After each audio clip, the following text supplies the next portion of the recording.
और Ben, Kevin और Gwen एक तालाब पे आए हुए होते हैं। बेन ब्रेनस्टॉर्म बना होता है और केविन पत्थर को एब्जॉर्ब करके पानी में एक जंप लगाता है जिससे कि ब्रेनस्टॉर्म का शॉर्ट सर्किट हो सके। इस पर बेन उस पानी को हवा में ही सुखा देता है और केविन को एक शॉक देता है जिससे वो दूर जाके गिरता है। इस पर केविन कहता है कि मेरा भी कभी दिन आएगा बेन।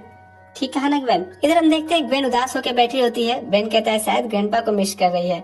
तभी ग्वेन कहती है ये ग्रैंडपा का फेवरेट फिशिंग स्पॉट था, वो अक्सर मुझे यहाँ लाया करते थे जब मैं 5 साल की थी। फिर सब देखते हैं एक औरत पेड़ के पीछे अजीब सा फूल रख रही होती है। सब उसको आवाज देते हैं। जैसे ही वो वहाँ पहुँचते हैं वो अचानक से गायब हो जाती है। सब वहाँ देखते हैं तो वहाँ कुछ अजीब से फूल रखे हुए होते हैं और पेड़ पे लिखा था मैक्स प्लस वर्डोना। फिर ग्वेन उस फूल की मदद से उसको ढूंढने की कोशिश करती है पर वो ढूंढ नहीं पाते। फिर सब उस औरत को पकड़ने के लिए पेड़ से दूर कार में वेट करते हैं। तो ग्वेन कहती है गाइस मैं वॉशरूम होके आई, पीछे एक पेट्रोल पंप मैंने देखा था, थोड़ा टाइम लग सकता है। ये बोल के ग्वेन चली जाती है। इधर वो औरत आती है तो बेन उससे पूछता है कौन हो तुम और तुम मैक्स टेनिसन को कैसे जानती हो।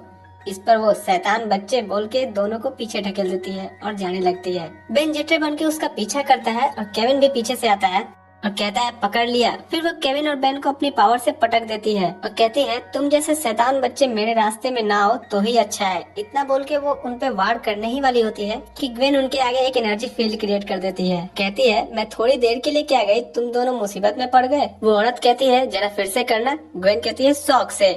तभी वो उस पे वार करती है पर वो औरत ग्वेन के वार को आसानी से साइड कर देती है। ग्वेन कहती है आप होती कौन है मेरे ग्रैंडपा की जगह को अपने फूलों से खराब करने वाली। इस पर वो औरत कहती है क्या मैक्स तुम्हारे ग्रैंडपा है? ओह डियर मैं वर्डोना हूँ, हम जल्द ही मिलेंगे। इतना बोल के वो चली जाती है। बेन कहता है लगता है ये हमारी ग्रैंड मदर थी। इधर ग्वेन घर आके अपने डैड से अपने पावर्स के बारे में बताती है तो ग्वेन के डैड कहते हैं पर जब तुम हुई थी हमें लगा था तुम नॉर्मल हो। इस पर ग्वेन कहती है इसका मतलब जादू हमारे खानदान में है। इस पर उसके डैड बोलते हैं कि जादू वादू कुछ नहीं होता बेटा, तुम्हारी ग्रैंड माँ एक एलियन है। ग्वेन अब कंफ्यूज हो रही थी। तभी वो कहती है छिपकर सुनने की कोई जरूरत नहीं है गाइस, अंदर आ जाओ। केविन और बेन अंदर आते हैं। केविन को देखकर ग्वेन के डैड पूछते हैं ये कौन है तुम्हारा बॉयफ्रेंड? इस पर केविन कहता है सवाल ही नहीं उठता सर, हम बस फ्रेंड्स हैं। इस पर ग्वेन कहती है डैड पहले आप ये बताइए आपकी मॉम जिनसे मैं आज पहली बार मिली वो मुझसे कुछ चाहती हैं पर क्या ये मैं नहीं जानती।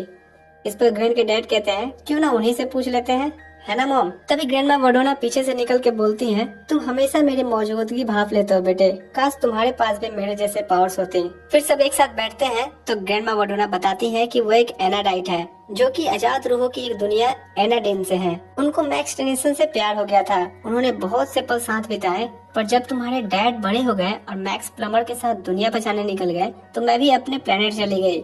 पर मैक्स की मौत की खबर मेरे प्लेनेट तक पहुंची तो मैं उन पुरानी यादों को फिर से जीने के लिए यहाँ पर आई। पर किसे पता था तुम्हारे में भी एक उभरती एनाडाइट है। मैं तुम्हें वो सब कुछ सिखा सकती हूँ ग्वेन जो एक आम इंसान सोच भी नहीं सकता। इस पर ग्वेन एक्साइटेड होकर बोलती है वाह मुझे सीखना है, ट्रेनिंग कहाँ कर सकते हैं। इस पर ग्रैंडमा वर्डोना कहती है मेरे प्लेनेट एनाडेन। तभी ग्वेन सैड होकर बोलती है अचानक से सब कुछ छोड़ के जाना एक बहुत बड़ा फैसला है मेरे लिए। फिर वो मॉम डैड से पूछती है। उसके मॉम डैड कहते हैं कि बेटा अब तुम्हारे ऊपर है। तभी वो छत पे जा भागती है। बेन और केविन उसके पास आते हैं तो बेन कहता है कि अपनी पावर्स को जानना तो कूल लगता है ना, पर तुम्हें मिस करेंगे। इस पर ग्वेन कहती है सच में? बेन कहता है जब मैं अपनी पावर्स के लिए तुमसे सलाह मांग रहा था तो तुमने कहा था चॉइस तुम्हारी है। मैं भी यही कहूँगा ग्वेन, चॉइस तुम्हारी है। फिर ग्वेन केविन से पूछती है कि तुम क्या कहते हो केविन। इस पर केविन साफ मना करते हुए बोलता है तुमने जाने के बारे में सोच भी कैसे लिया, तुम्हारे हमारे साथ होना चाहिए, ये आइडिया ही बेकार है। तभी ग्वेन केविन को एक किस करके चली जाती है। फिर वो ग्रैंडमा वर्डोना को जाने से मना करती है। इस पर ग्रैंडमा वर्डोना कहती हैं ये हमारी दुनिया नहीं है डियर, रुको तुमको कुछ दिखाती हूँ। इतना बोल के वो इंसानी रूप छोड़ के अपने एनाडाइट फॉर्म में आ जाती है और कहती है शायद तुम इंसानी शरीर में ठीक से सोचने का फैसला नहीं ले पा रही हो, रुको मैं तुम्हारे शरीर को नष्ट करके तुम्हारे अंदर की एनाडाइट को बाहर लाती हूँ, इस पे तुम अच्छे से सोच पाओगी। तभी ग्वेन कहती है कि शरीर नष्ट करेंगे सच में? वर्डोना आगे बढ़ती है तो बेन और केविन उनके बीच में आके बोलते हैं कि ग्वेन इसके खिलाफ है ग्रैंडमा। फिर ग्रैंडमा वर्डोना कहती है फिर फाइट के लिए उतारू हो गए, आ जाओ पर ये आखिरी फाइट होगी। इतना बोल के वो सबको बाहर लेके आती हैं। एक एक करके वो उन्हें नहीं हरा पा रहे थे पर सब मिलकर टीम की तरह काम करते हैं जिससे वो ग्रैंडमा वर्डोना को पकड़ लेते हैं। तभी केविन एक पत्थर उठा के पूछता है कि है मैं तुम्हारे ग्रैंडमा को पीटूं तो चलेगा? इस पर बेन कहता है कोई बात नहीं, हम उन्हें सुधारना ही तो चाहते हैं। इस पर ग्रैंडमा वर्डोना अपने आसपास के मैना यानी लाइफ फॉर्म एनर्जी को निकालते हुए बोलती हैं कि मुझे ठीक करोगे बेन? इतना बोल के वो केविन के उसी पत्थर को उसके नीचे ही दबा देती हैं और बेन को उसी के स्पाइडर मंकी के नेट में बांध देती हैं। फिर ग्वेन से कहती हैं, ज्यादा नखरा मत करो ग्वेन, बस तुरंत ही हो जाएगा। किसी दिन तुम भी नई बॉडी बनाना सीख जाओगी, तब इंसानी रूप ले लेना। इस पर ग्वेन गुस्से से कहती है, प्लीज मेरी बात सुनिए, मैं आपके साथ नहीं आना चाहती। खास पावर्स का होना मुझे पसंद है, पर ये जिंदगी मुझे ज्यादा अच्छी लगती है। स्कूल जाना, स्पोर्ट्स में हिस्सा लेना और लड़कों से दोस्ती करना। आप भी तो ग्रैंडपा मैक्स से यही मिली थी। मुझे अपनी पावर से ज्यादा फैमिली और फ्रेंड्स पसंद है। इस पर ग्रैंडमा वडोना बोलती है, ओह डियर, तुमने तो मेरा दिल ही तोड़ दिया। इतना बोल के वो एक चुटकी में सबको ठीक करती हैं और कहती हैं, तुम लोग के साथ बहुत मजा आया, खूब मस्ती करना, मैं बीच बीच में आके देखूंगी सब कैसा चल रहा है। ये बोल के वो एक लाइट की तरह चली जाती हैं और अपने पीछे वो एनर्जी फूल छोड़ जाती हैं, जिसे सब उस फूल को उसकी जगह पहुंचाते हैं। तो दोस्तों ये एपिसोड यहीं पे खत्म होता है, पर अभी तो पूरी सीरीज की एपिसोड की वीडियो आपको इस चैनल पे मिलेगी, तो चैनल को सब्सक्राइब जरूर से कर देना। ये वीडियो अच्छा लगा तो वीडियो को लाइक भी कर देना। तो मिलते हैं एक और स्टोरी के। एक छोटे तोते का बच्चा पेड़ के घोंसले में सो रहा था, तभी उसे संगीत की आवाज सुनाई देती है। जब वो आकर देखता है तो सभी पक्षी नाच गा रहे थे। ये देखकर वो बहुत खुश होता है और खुद भी उनके साथ नाचने लगता है। लेकिन तभी इस खुशी में शिकारी आकर ग्रहण लगा देते हैं और वो सभी पक्षियों को पिंजरे में कैद करने लगते हैं। तोते का बच्चा डरकर नीचे गिर जाता है क्योंकि वो उड़ने लायक नहीं हुआ था। फिर शिकारी उन्हें पकड़कर बेच देते हैं।